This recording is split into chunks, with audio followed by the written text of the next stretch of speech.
Hello everyone, how are you? This is my 7th lecture on indefinite integration. Already I have posted 6 lectures on indefinite integration. First 6 lectures are meant for special 11 standard, plus 6 lecture can be treated apart from 12 standard also. लेकिन ये 7th lecture के आगे से purely 12 class के topic है ऐसा आप मान सकते हैं. तो यहाँ से आपको और मैच्योर तरीके से इंटीग्रेशन पढ़ना है मेरे साथ. जिन्होंने मेरे YouTube चैनल को अभी भी सब्सक्राइब नहीं किया है ज़रूर सब्सक्राइब कर लीजिए और बेल आइकॉन को ज़रूर क्लिक कीजिए, क्योंकि जो मैं प्रॉपर टाइम इंटरवल में अलग अलग लेक्चर्स अपलोड करने वाला हूँ उसके लिए इंटीमेशन आपको मिलते जाना चाहिए. कोई भी लेक्चर मिस ना हो, एक कनेक्टेड तरीके से आप पढ़ सकेंगे. तो चलिए शुरुआत करते हैं लेक्चर 7. इसमें मेथड ऑफ सब्स्टिट्यूशन से मैं शुरुआत करने जा रहा हूँ. आपको मैं बता दूं ये मेथड ऑफ सब्स्टिट्यूशन एक तरीके का बैकबोन है इंटीग्रेशन चैप्टर के लिए. इवन डेरिवेटिव्स में भी मेथड ऑफ सब्स्टिट्यूशन है. तो वहाँ पर जब से हम मेथड ऑफ सब्स्टिट्यूशन शुरुआत करते हैं वहाँ से लेकर चैप्टर के आखिरी तक उसका कहीं ना कहीं डायरेक्टली और इनडायरेक्टली इस्तेमाल होते रहता है. तो ये ऐसा कुछ नहीं है कि मेथड ऑफ सब्स्टिट्यूशन मैंने अभी पढ़ लिया बस ख़त्म हो गया उसके बाद उसका यूज़ नहीं है, ऐसा नहीं है.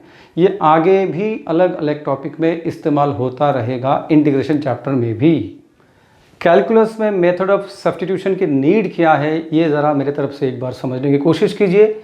जैसे फुटबॉल में या किसी गेम में हम सब्स्टिट्यूट यूज़ करते हैं, मतलब प्रेजेंट प्लेयर्स के कॉम्बिनेशन में अगर कोई गेम स्मूथली नहीं चल रहा है, कुछ प्रॉब्लम चल रहा है, कॉम्प्लिकेशन चल रहा है, उस कॉम्प्लिकेशन को ईज़िली टैकल करने के लिए हम क्या करते हैं, किसी एक या दो प्लेयर को हम बाहर निकाल के नए प्लेयर को सब्स्टिट्यूट करते हैं.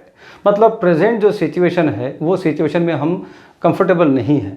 सेम तरीके से यहाँ पर भी एक प्रॉब्लम, मतलब एक गेम जैसा है.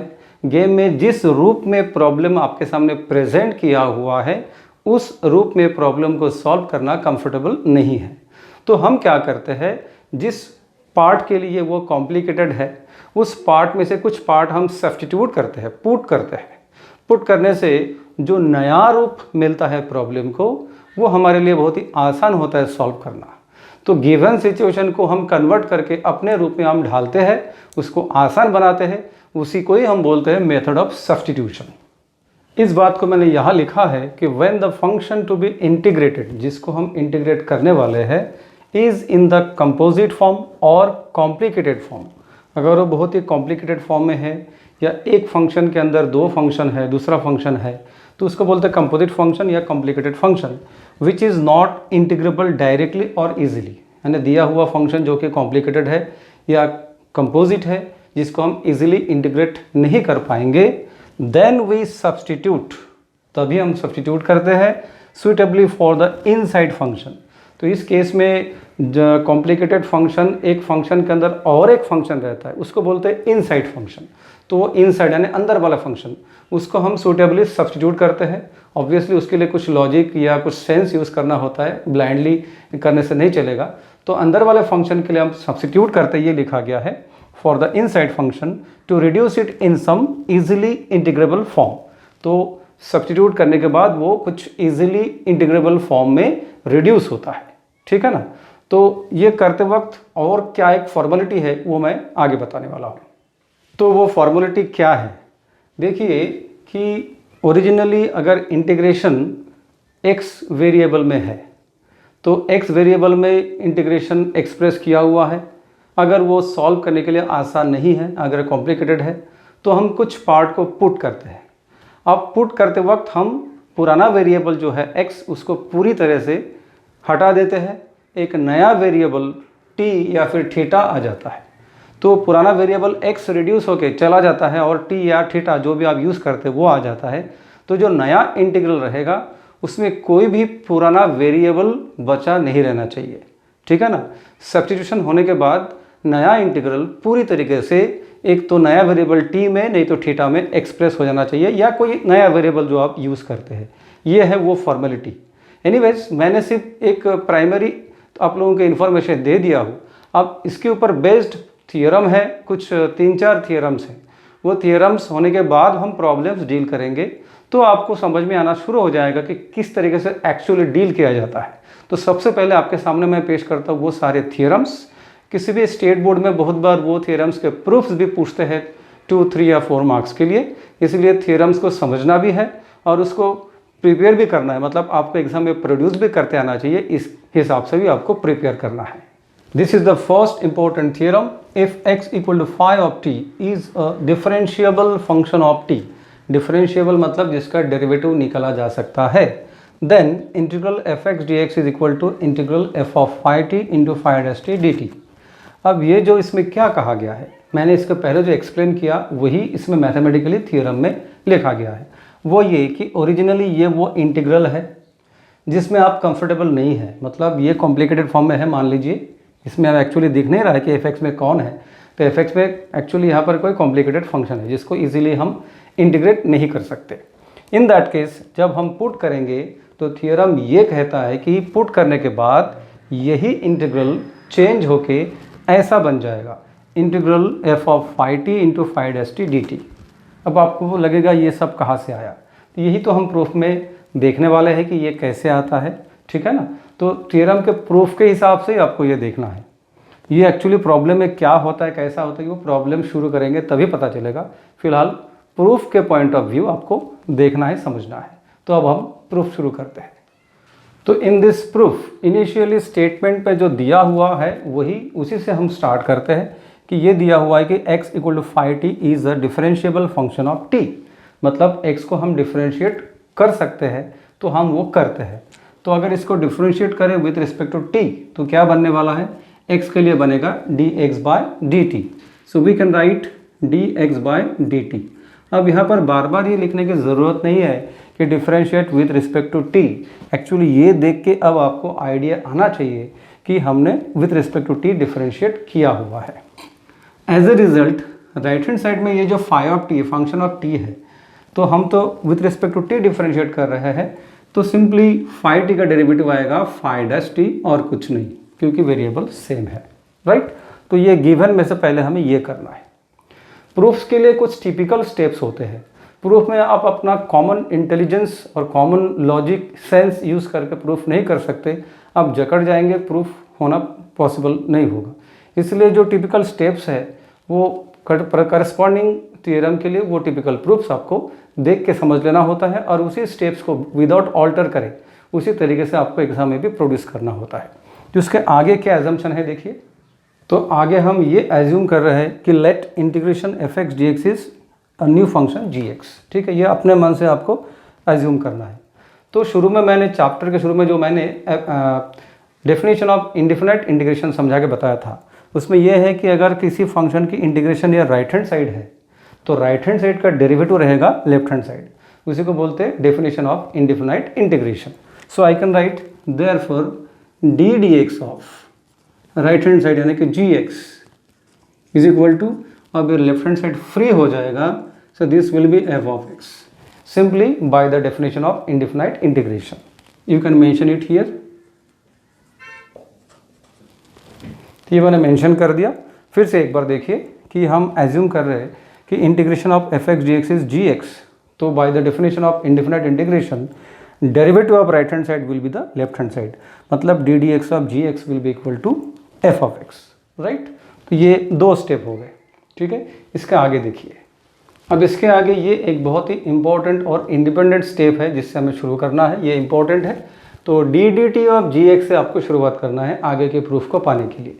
तो d d t of g x को डेरिवेटिव के नॉलेज के मुताबिक हमें इस तरीके से एक्सप्रेस करना है कि d d x of g x into d x by d t. जैसे कि ये डी एक्स कट हो जाएगा तो डी बाय डी टी बचता है, मतलब डी बाय डी टी को मैंने स्प्लिट करके d by d x into d x by d t लिखा है, ठीक है। अब आगे d d x of g x आपके पास है, d d x of g x क्या है, एफ एक्स यहाँ पर लिखा हुआ है। तो ये जो d d x of g x है वहाँ से आपको लिखना है राइट हैंड साइड, मतलब f of x into d x by d t. अब आगे राइट हैंड साइड में ये जो सब कुछ है d x by d t है, d x by d t है फाइव डैश टी, तो मैं d x by d t के बदले में यहाँ से फाइव डैश टी लिखने वाला हूँ। आधा टी में आ रहा है तो इसको भी मुझे टी में लिखना चाहिए।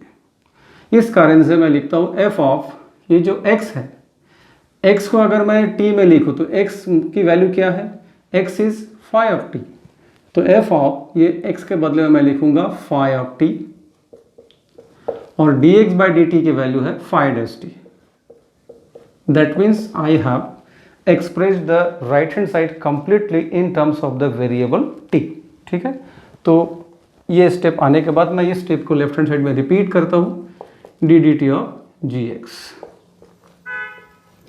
अब आप देखिए फिर से एक बार डेफिनेशन ऑफ इंडिफिनिट इंटीग्रेशन वाले सिचुएशन आ चुका है कि derivative of something is equal to something. Derivative of first function is the second function, then by the definition of indefinite integration of the right hand side will be the left hand side. ठीक है, so I will right therefore by the definition of indefinite integration.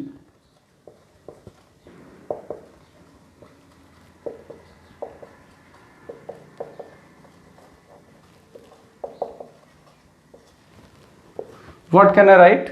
Integration of right hand side means integration of f of phi t into phi dash t, और जबकि मैंने integration sign दिया है तो मुझे यहाँ dt देना कंपलसरी हो जाता है, इज इक्वल टू, तो integration of right hand side will be the left hand side means gx।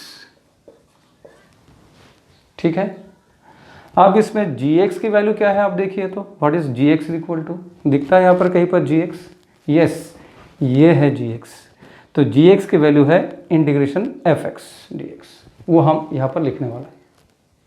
तो मैंने नेक्स्ट स्टेप में लिख दिया कि gx की वैल्यू इंटीग्रेशन fx dx, यहाँ से ये लाइन, ये gx की वैल्यू ऐसे लिख दिया। आप देखेंगे कि ये प्रूफ ऑलरेडी प्रूव हो चुका है, तो सिर्फ उल्टा दिख रहा है आपको, अभी ये साइड यहाँ लिखना है, ये साइड वहाँ लिखना है। So finally I can derive this as therefore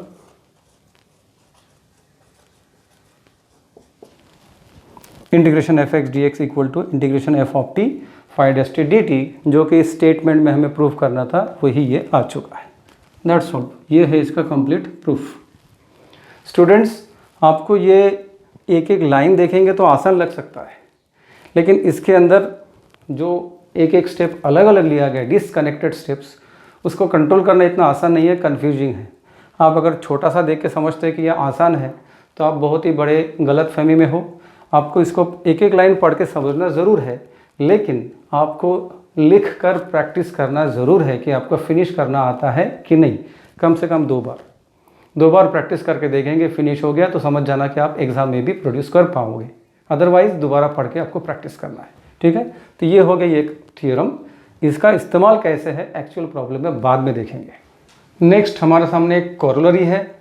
corollary एक थ्योरम जैसा दिखता है, actually corollary means what, theorem के ऊपर आधारित जो थ्योरम जैसे ही रिजल्ट हम डिराइव करते हैं उसी को बोलते हैं कोरोलरी। ठीक है ना, थ्योरम का छोटा भाई कोरोलरी, राइट। तो कोरोलरी ये कहता है कि if integral f x d x is phi x plus c, तो अगर वैसा ही दिखने वाला फंक्शन यहाँ है लेकिन ये कंपोजिट है, लीनियर कंपोजिट। लीनियर मतलब x के पावर में 1 जो कि एक लाइन को रिप्रेजेंट करते हैं, तो integral f of x plus b का आंसर होगा 1/a phi of a x plus b plus c. ये हमें प्रूव करना है। ठीक है, तो चलिए प्रूफ को शुरुआत करते हैं। इसके प्रूफ में हम लोगों को एक्चुअली मेथड ऑफ सब्स्टिट्यूशन शुरुआत कर ही देना है। मेथड ऑफ सब्स्टिट्यूशन कैसे करना अभी तक मैंने सिखाया नहीं, लेकिन फॉर द टाइम बीइंग इस कोरोलरी में आपको थोड़ी देर के लिए एडजस्ट करना है कि पुट कैसे करते हैं। तो मैंने शुरुआत किया है गिवन से, ये given statement integral f x d x is phi x plus c. फिर मैंने जो हमें प्रूव करना है उसका लेफ्ट हैंड साइड से शुरुआत किया है, उसको मैंने कैपिटल आई से रिप्रेजेंट किया है।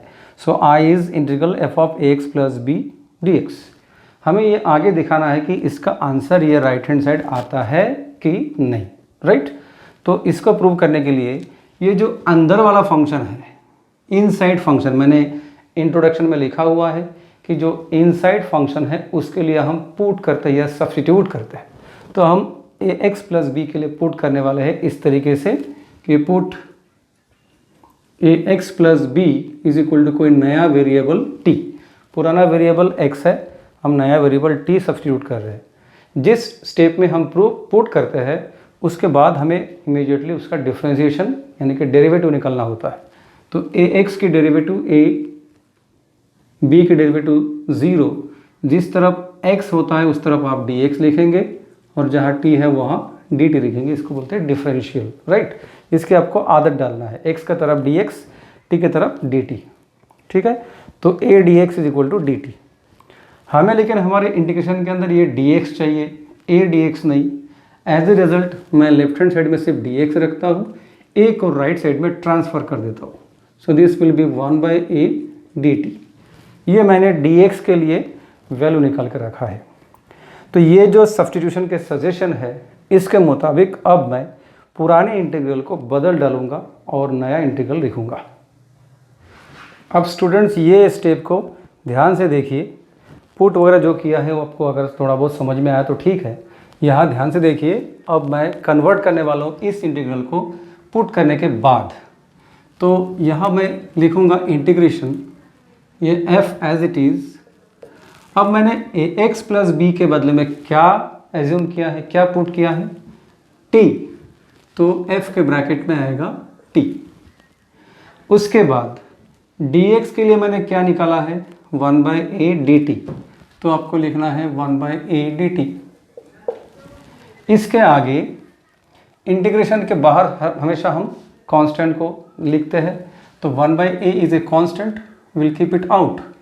तो अंदर रह गया integral f of t dt। तो ये आया हुआ है। अब एक समझने वाली बात ये है कि स्टेटमेंट में ये दिया है कि integration of f(x) dx is phi x plus c। तो फिर integration of f of t dt क्या होने वाला है, नेचुरली इंटीग्रल f(x) dx अगर phi x प्लस c है तो integration f of t dt will be phi of t plus c। सिर्फ x का t चेंज हुआ, यहाँ पर t चेंज हुआ। तो ये जो गिवन है इसके आधार पर हम ऐसा लिख सकते हैं। मतलब ये हुआ कि अब हमें f ऑफ t dt के बदले में phi of t plus c लिखना है यहाँ पर। दैट मीन्स 1/a, इसके बदले में लिखना है phi of t plus c, right. अब आगे पुट करते वक्त हमने बीच में t का इस्तेमाल किया था। अब वापस t का जो ओरिजिनल वैल्यू है वो लेकर आ जाएंगे। तो 1/a phi ऑफ t की ओरिजिनल वैल्यू क्या है, t की ओरिजिनल वैल्यू है ax plus b। So that will be ax plus b plus c। That's all. आप देख लीजिए, लेफ्ट हैंड साइड में है i मतलब क्या है, i मतलब integration of f of ax plus b dx that is equal to 1/a phi of ax plus b plus c। इसी रूप में मुझे प्रूफ करना था और ये प्रूफ हो चुका है, ठीक है। तो ये इसका इस्तेमाल कैसे होगा वो प्रॉब्लम में डिस्कस करेंगे। फिलहाल ये कोरोलरी का प्रूफ ऐसा है। This is the next corollary students. ये बहुत ही ज़्यादा इम्पोर्टेंट है। ये एक कोरोलरी तो है, इसको हम प्रूफ करने वाले हैं, लेकिन इसको एक रिजल्ट के तौर पर आपको याद रखना। You have to remember this, you have to learn this, ठीक है ना।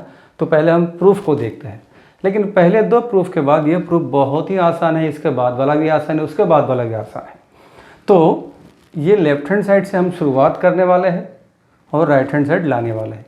इसीलिए लेफ्ट हैंड साइड के लिए मैं फिर से एक बार कैपिटल I से शुरुआत करूँगा इस तरीके से कि let I is equal to, ठीक है। यहाँ से हमने शुरुआत किया। अब आप ऑब्जर्व कीजिए कि यहाँ पर इनसाइड फंक्शन कौन है, अंदर कौन है, वो है f(x). तो अब हम इनसाइड फंक्शन के लिए फिर से एक बार पुट करेंगे, मतलब f(x) के लिए t पुट करेंगे। तो पुट, ठीक है, f(x) equal to t। Put करने के बाद इमीडिएट नेक्स्ट स्टेप में हम डिफ्रेंशिएट करते हैं। तो वो ऐसे किया जाता है कि f'(x) जिस तरफ x है उस तरफ dx लिखने की आदत डालना है, जिस तरफ t वहाँ पर dt, ठीक है। तो ऐसा पुट करने का प्रोसेस है। इसके आधार पर अब हम आई को कन्वर्ट करेंगे in terms of new variable t. So I is equal to integral of, ये एफ एक्स के लिए तो मैंने टी लिखा है, so this will be t to the power n, right. अब आगे देखिए, ये जो f dash x d x है, f dash x d x के लिए मैंने क्या लाया हुआ है, डी टी। इसका मतलब यहाँ पर ये जो f dash x d x है, यहाँ मुझे लिखना है सिर्फ डी टी। तो ये इंटीग्रल जो कि कॉम्प्लिकेटेड था, सब्स्टिट्यूट करने के बाद इतना आसान इंटीग्रल बन चुका है। अब हमें यहाँ पर x to the power n वाला फॉर्मूला अप्लाई करना है। Integral x to the power n is x to the power n plus 1 upon n plus 1।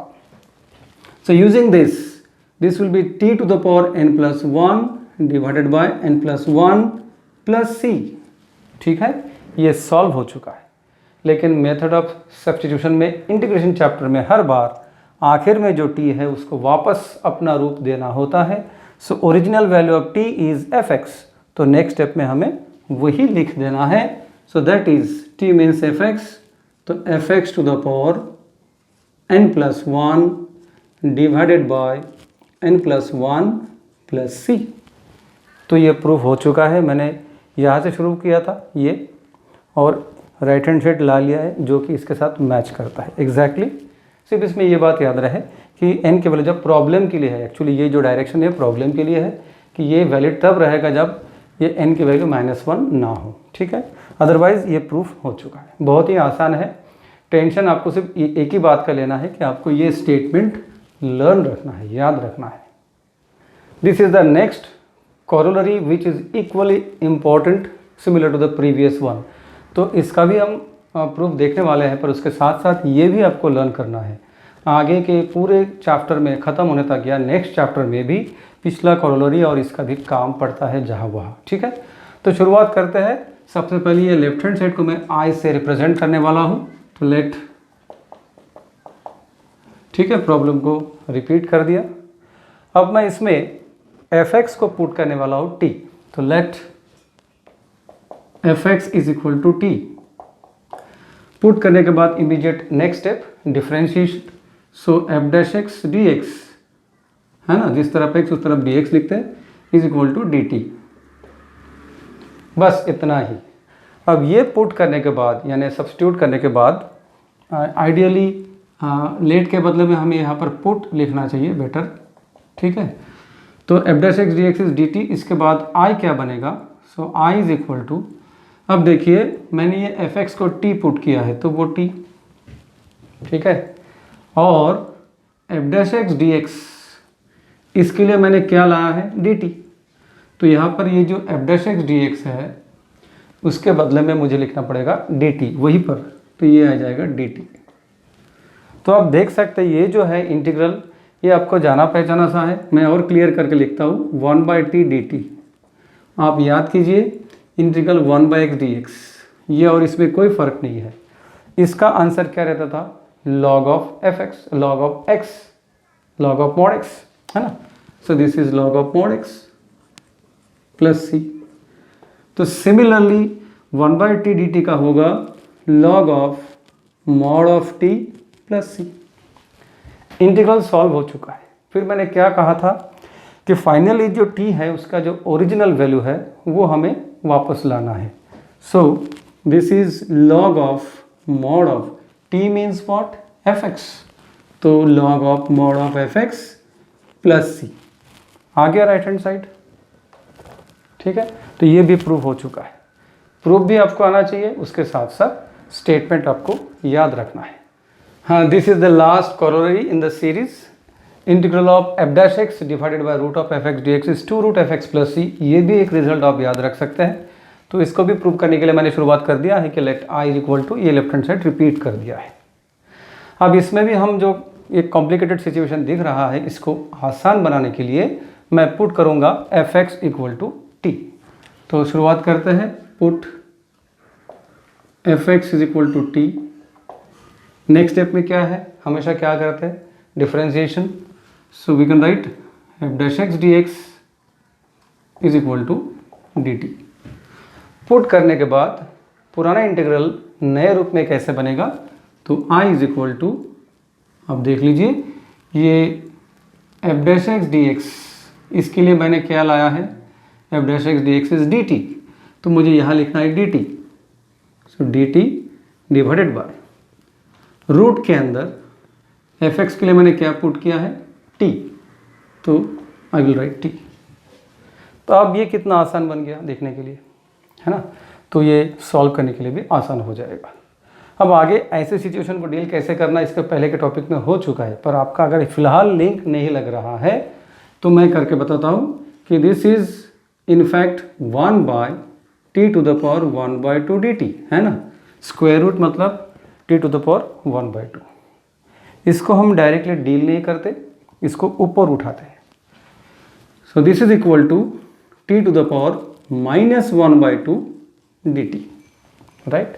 अब ये जो है ये बन गया x to the power n dx जैसा, तो x to the power n के लिए हम क्या आंसर लिखते हैं, x to the power n+1 divided by n+1 + c, ठीक है। तो इसके आगे हम ऐसा करने वाला है, तो उसके मुताबिक ये मैंने लिख दिया है t to the power n+1 upon n+1 + c, फिर ये -1 बाय 2 + 1 -½ + 1 इज +½ तो +½ डिवाइडेड बाय +½ अब प्रॉपरली लिखने के लिए इसको ऐसे करेंगे, 1 बाय 2 का ऊपर जाके 2 हो जाएगा, है ना, तो 2 और t के पावर में 1 बाय 2 का मतलब ये होता है स्क्वायर रूट, तो 2√2 square root of t + c ये आंसर है। ये सॉल्व हो गया। सॉल्व होने के बाद हमेशा की तरह हम t की जो ओरिजिनल वैल्यू है वो लाएंगे, तो t की ओरिजिनल वैल्यू है fx, so this will B 2√fx + c, that's all. आप देख सकते हैं राइट हैंड साइड में वही आंसर आ चुका है, ठीक है। तो ये प्रीवियस तीनों कॉरोलरीज, ये इसके पहले वाला इसके पहले वाला, ये आपको याद रखना है as the result for solving problems in future. Let us have a recap over all the corollaries at a same page. तो तीनों जो कॉरोलरीज जिसको आपको याद रखना है वो ये है, integral f(x) to the power n into f dash x d x is f(x) to the power n+1 upon n+1 + c, integral of f dash x upon fx dx is log of mod of fx plus c, integral of f dash x upon root fx dx is 2√fx plus c। ऐसे जैसे मैं बोल पा रहा हूँ आपको ऐसे practice करना है ताकि आपको बोलते आना चाहिए, दिमाग में रेडी रहना चाहिए प्रॉब्लम के लिए। उसके आधार पर हम integral of tan x, cot x, sec x और cosec x, ये जो 4 इंटीग्रल्स है ये हम अभी प्रूव करने वाले हैं कि इंटीग्रल tan क्या है, इंटीग्रल cot क्या है। इसके पहले लिस्ट में ये सब नहीं दिया गया था, है ना, ये प्रूफ करके निकाला जाता है। जैसे integral sine, integral cos, integral sec square, integral cosec square, integral sec x tan x, integral cosec x cot x, ये स्टैंडर्ड इंटीग्रल्स है, उसके लिए प्रूफ की ज़रूरत नहीं है, लेकिन उस लिस्ट में ये नहीं है। तो आपको पहले ये रिज़ल्ट पता करना है, तो ही हम इसके आगे एक बहुत बड़ा कलेक्शन है प्रॉब्लम्स के, वो हम सॉल्व कर पाएंगे, ठीक है। तो ये भी प्रूफ एग्जाम में बहुत बार 2 या 3 मार्क्स के लिए पूछते हैं, प्लस ये रिजल्ट भी आपको याद रखना है। तो एक एक करके हम शुरुआत करते हैं। पहले इंटीग्रेशन tan x, देखते हैं उसका आंसर क्या आता है। So this is the first one, prove that, मैंने शॉर्ट फॉर्म में लिखा है p डॉट टी, इसके आगे हमेशा मैं p डॉट टी ऐसे लिखूंगा शुरू में, तो इसका मतलब प्रूव दैट, ठीक है। तो prove that integral of tan x dx is log of mod of sec x plus c, ये एग्जाम में भी लिखने के लिए आ सकता है 2 या 3 मार्क्स के लिए, और एक रिजल्ट भी है जो आपको याद रखना है। तो चलिए प्रूव करते हैं कि इंटीग्रल tan x का आंसर ये है कि नहीं। तो शुरुआत में मैं लेफ्ट हैंड साइड को रिपीट करूंगा कि let i is equal to integral tan x dx। अब आप जानते हैं कि tan x means sin x by cos x। अब इसमें 2 फंक्शन है sin और cos। हम जानते हैं कि cos x के डेरिवेटिव है माइनस sin x, माइनस को अगर छोड़ दिया तो sin x ऊपर dx के साथ अवेलेबल है, इसलिए हम सक्सेसफुली cos x के लिए पुट करते हैं। अब ये जो है कि कब किसके लिए पुट करना, कैसे करना, इसके बारे में डिटेल ये सेगमेंट ख़त्म होने के बाद जब हम प्रॉब्लम शुरू करेंगे तो वो ज़्यादा अच्छे से समझेगा। वो समझने के बाद वापस आप ये सब देखेंगे तो ज़्यादा बेटर समझेगा, ठीक है ना। फिलहाल आपको पुटअप करना है, इसके तरीके से आपको चला लेना है। तो मैं यहाँ पर cos x के लिए पुट करने वाला हूँ, तो put cos x is equal to t. Put करने के बाद हम डिफ्रेंशिएट करते हैं, तो cos x के लिए minus sine x d x is equal to d t. आपको ध्यान ये रखना है कि डिफ्रेंशिएट करने के बाद लेफ्ट हैंड साइड में जो कुछ अवेलेबल है हमारे इंटीग्रेशन में से, इसमें से क्या है, इंटीग्रेशन में हमारे पास है sine x d x, minus sine नहीं है तो माइनस साइन राइट साइड में ट्रांसफ़र कर देना है। तो वही रखना है कि जो कि इंटीग्रेशन के अंदर है। तो I will write sine x d x is equal to minus d t. तो माइनस साइन राइट साइड में ट्रांसफ़र कर दिया। ये सब्स्टिट्यूशन प्रोसेस के बाद अब इंटीग्रल नए रूप में क्या बनेगा, इंटीग्रल ऑफ, तो ये जो मैंने राउंड किया है साइन एक्स डी एक्स उसका वैल्यू है माइनस डी टी। तो I will right minus d t divided by cos x के लिए मैंने पुट किया है टी, तो दिस इज टी। ये एक बहुत ही आसान सा इंटीग्रल आया है आपके सामने। इसमें से माइनस साइन को बाहर करते हैं और इसको मैं लिखता हूँ 1 बाय टी डी टी। ये आपके लिए बहुत ही एक जाना पहचाना इंटीग्रल है, जैसे integral 1 by x d x है ना, वैसे 1 by t d t. Answer होगा log of mod of t plus c. तो लिखते हैं यहाँ पर is equal to minus of, तो डायरेक्टली उसका answer log of mod of t plus c. Answer आ चुका है। इसके बाद क्या करते हैं हम, टी की ओरिजिनल वैल्यू सब्स्टिट्यूट करते हैं। So this is minus log of mod of T की ओरिजिनल वैल्यू है cos x, तो cos x प्लस सी। अब आगे कैसा है कि ये जो माइनस साइन है ना, इसको by using property of log अंदर लेकर जाना है, ठीक है। तो ये बनेगा log of cos x to the power, ये जो है -1 बनेगा प्लस सी। आपको पता है कि a log b is equal to log of b to the power a, ये इसका पावर बनता है, ठीक है ना, ये प्रॉपर्टी। तो लॉग के लेफ्ट में माइनस साइन है, मतलब -1 है, तो वो मैं यही प्रॉपर्टी इस्तेमाल करके ऊपर लेकर गया। तो ये क्या बनेगा, log of mod of cos x to the power -1 मतलब 1 बाय cos x, तो 1 by cos x plus c. That means log of mod of 1 by cos x मतलब sec x, तो log of mod of sec x plus c हो गया। Right hand side log of mod of sec x plus c. अगर आप exam में produce कर रहे हैं तो दोनों साइड एक बार फिर से लिखना वही स्टेटमेंट के हिसाब से कि हमने ये प्रूव किया है कि integral of tan x dx is equal to log of mod of sec x plus c. Very important result, आपको ये भी याद रखना है। Now the second one, prove that integral of cot x dx is log of mod of sin x plus c. तो शुरुआत मैंने किया है I equal to integral cot x dx। तो बहुत ही ऑब्वियस तरीके से हम लिख सकते हैं cot x means cos x divided by sin x dx। अब इसमें हम sin x equal to t put करने वाले हैं। sin x की डेरिवेटिव cos x है, वो dx के साथ अवेलेबल है, तो मैं पुट करने वाला हूँ sin x equal to t। Put करने के बाद हम डिफरेंशिएट करते हैं, तो derivative of sin x is cos x। So cos x जिस तरफ x है उस तरफ हम dx लिखते हैं is equal to dt, t के तरफ dt। ये सब्स्टिट्यूशन के बाद हम इस इंटीग्रल को कन्वर्ट करके लिखेंगे। So I is equal to integral of, तो ये जो cos x dx है इसके लिए मैंने लाया है dt, ये cos x dx equal to dt, तो ये बन गया dt। और sin x के लिए क्या पुट किया है t, तो ये dt बाई टी हो गया।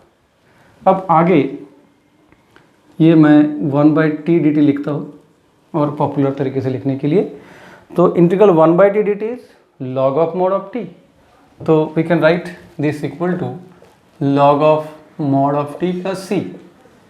इंटीग्रल सॉल्व हो चुका है। अब ओरिजिनल टी की वैल्यू यहाँ पर सब्स्टिट्यूट कर देंगे। So this is log of mod of t means sine x, तो sine x plus c, that's all.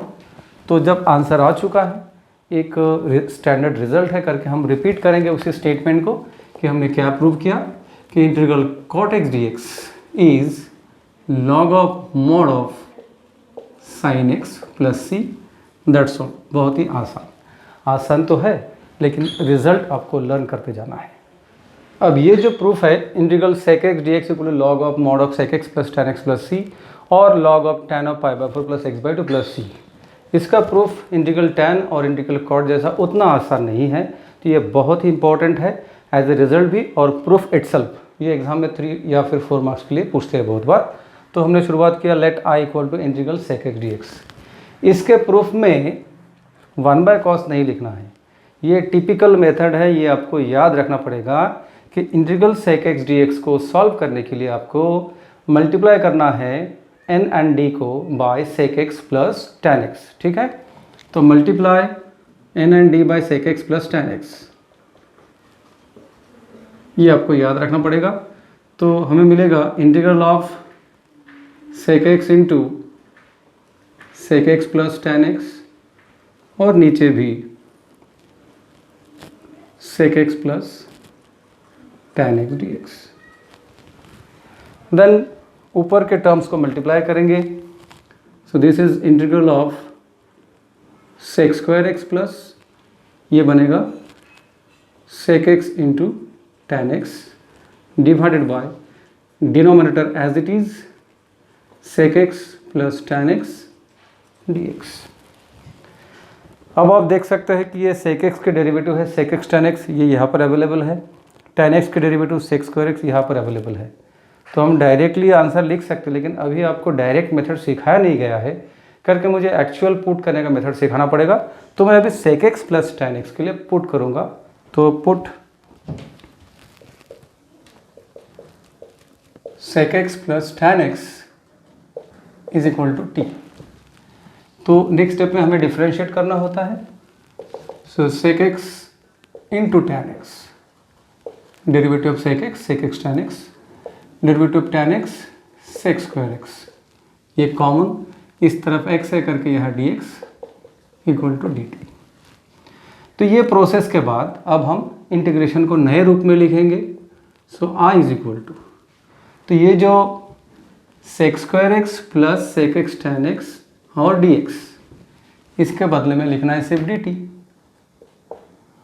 और नीचे sec x plus tan x उसके लिए लिखना है t। तो ये आ गया इंटीग्रल 1/t dt। ये इंटीग्रल बहुत बार आ रहा है हमारे सामने, तो विदाउट एन एक्सप्लेनेशन मैं इसका आंसर लिख सकता हूँ log of mod t plus c। तो प्राइमरीली आंसर आ चुका है, अब हमें t की जो ओरिजिनल वैल्यू है वो पुट कर देना है। So this is log of mod of t मतलब sec x plus tan x.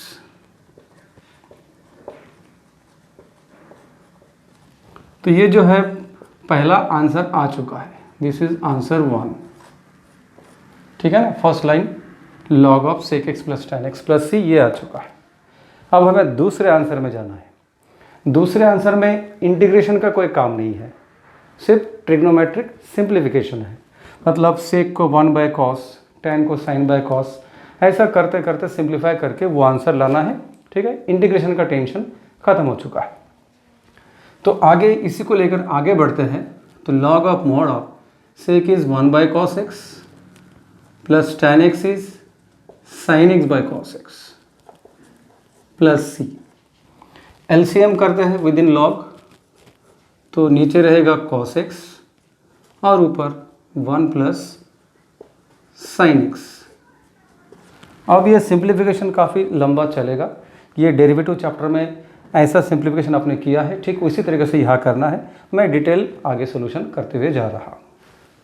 तो आगे का सिंप्लीफिकेशन कुछ ऐसा है कि 1 प्लस साइन एक्स के लिए मैंने पहले ही 2-3 क्लास के पहले मैंने फार्मूला दिया था कि 1 plus sine x is cos x by two plus sine x by two whole square, वो लिखा हुआ है ऊपर। और कॉस एक्स के जो फार्मूले हैं, 3 फार्मूले कॉस एक्स के, cos square x by two minus sine square x by two, then 1 minus twice sine square x by two, और तीसरा twice cos square x by two minus 1। उसमें से जो पहला वाला है कॉस एक्स के लिए cos square x by two minus sine square x by to, वो हमने लिखा है। तो यहाँ इसका फार्मूला वो और इसका फार्मूला वो हमने लिखा है, ये आपके फार्मूले लिस्ट में ऑलरेडी दिया गया है। ठीक है, ये लिखने के बाद अब आपको आगे ये करना है कि डिनोमिनेटर में फैक्टर निकालना है। हाँ, ये जो n है यानी कि न्यूमरेटर एज इट इज़ नीचे के फैक्टर्स कुछ ऐसे लिखना है।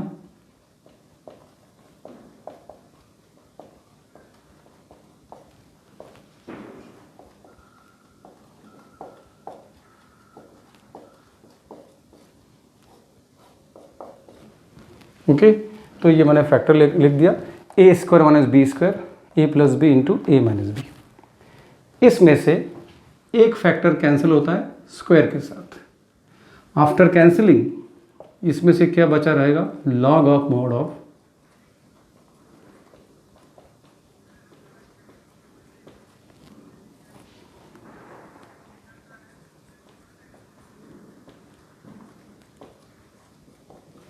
cos x by two plus sine x by two divided by cos x by two minus sine x by to. यहाँ का एक टर्म और ये टर्म बचा रहेगा।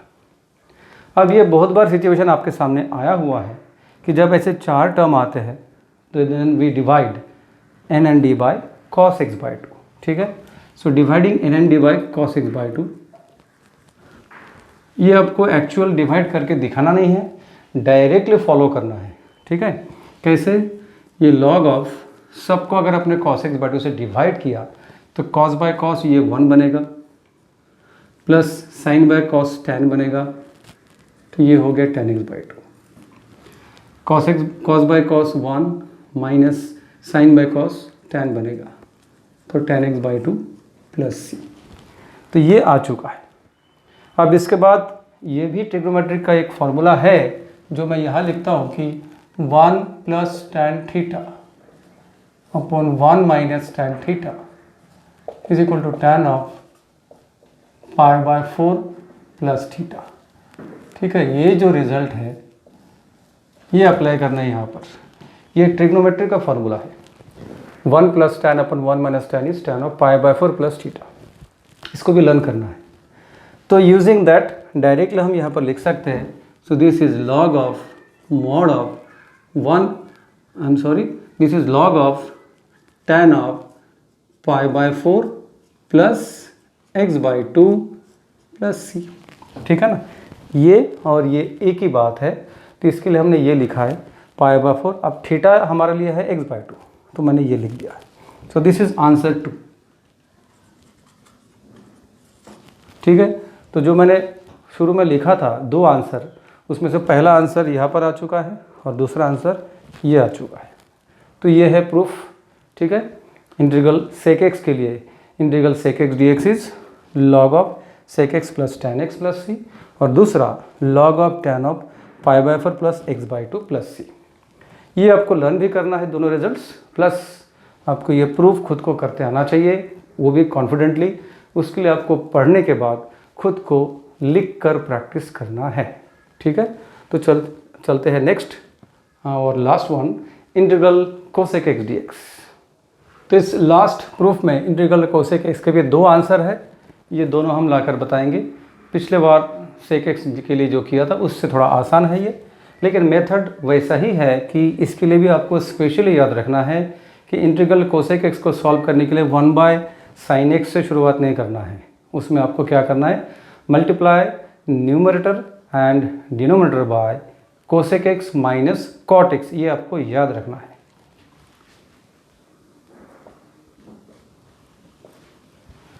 तो मल्टीप्लाई करने के बाद कुछ टर्म्स ऐसे देखेंगे, ओके। इसके बाद आपको ये दोनों टर्म मल्टीप्लाई करना है, डी को एज इट इज रखना है, सो दिस इज, ठीक है, बहुत ही आसान। अब हमें ये डी के लिए पुट करना है, जैसे कि मैंने कहा था इसके बाद आप डायरेक्टली इसको कर पाएंगे, इसके बाद डायरेक्टली एक शॉर्टकट मेथड है, लेकिन फ़िलहाल आप उसके लिए प्रिपेयर्ड नहीं हो, तो मैं एक्चुअल पुट करके आगे बढ़ता हूँ। तो put cosec x minus cot x is equal to t. Put करने के बाद इमीडिएट नेक्स्ट स्टेप होता है डिफरेंशिएशन। तो कोसेक एक्स की डेरिवेटिव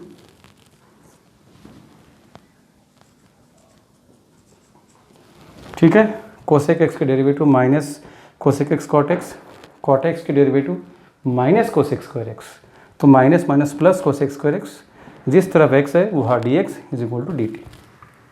ये पुट करने के बाद अब ये इंटीग्रल नए रूप में क्या बनेगा वो हम यहाँ लिखते हैं, so I will be integral of, इसके लिए मैंने क्या लाया है, इतना सा। अब ये जो है एज इट इज रेडी आपको दिखता है, सिर्फ उल्टा है टर्म्स, है ना, ये कोसेक स्क्वायर और ये minus cosec x cot x, तो है एकदम वैसा ही। तो इसका मतलब ये लेफ्ट हैंड साइड ये जो वैल्यू है इसका वैल्यू dt है करके, ये जो राउंड मैंने किया है उसका भी वैल्यू है dt, तो वहाँ आएगा dt और नीचे मैंने इसके लिए पुट किया है t, तो ये बन जाएगा t। इसका answer log of mod of t plus c answer आ चुका है। अब t की ओरिजिनल वैल्यू सब्स्टिट्यूट करते हैं। So this is log of mod of original value of t is cosec x minus cot x, तो cosec x minus cot x plus c, ये answer 1 आ चुका है। So this is answer 1। ठीक है, first answer आने के बाद इंटीग्रेशन का कोई काम है नहीं, अब आपको सिर्फ इसको ट्रिग्नोमेट्रिकली सिंप्लीफाई करना है इस तरीके से। So this is log of cosec मतलब 1 बाय साइन एक्स, कॉट मतलब cos x divided by sine x plus c is equal to log of, LCM करेंगे तो नीचे साइन एक्स ऊपर 1 minus cos x plus c. अब आपके पास trigonometry की ये फॉर्मूला है कि 1 minus cos x is twice sine square x by 2। दूसरा ये भी फॉर्मूला है कि sine x is equal to 2 sine x by 2 into cos x by 2। तो ये फार्मूला दोनों जगह पर लगाते हैं। So this will give log of mod of 1 minus cos x 2 sine square x by 2 divided by sine x के लिए 2 sine x by 2 into cos x by 2 plus c. ठीक है, बहुत ही आसान। अब इसमें से 2 और 2 कैंसिल, साइन एक्स बाई 2 और यहाँ से एक साइन एक्स बाई 2 कैंसिल, तो क्या बचता है देखिए। So this leaves mod of, ऊपर एक साइन एक्स बाई 2 बचेगा तो साइन एक्स बाई 2 और नीचे cos x by 2। So this is what is left. और आप जानते हैं कि साइन बाई कॉस मतलब tan एक्स बाई 2। तो नेक्स्ट स्टेप में this gives log of mod of tan x by 2 plus c. This is our answer 2।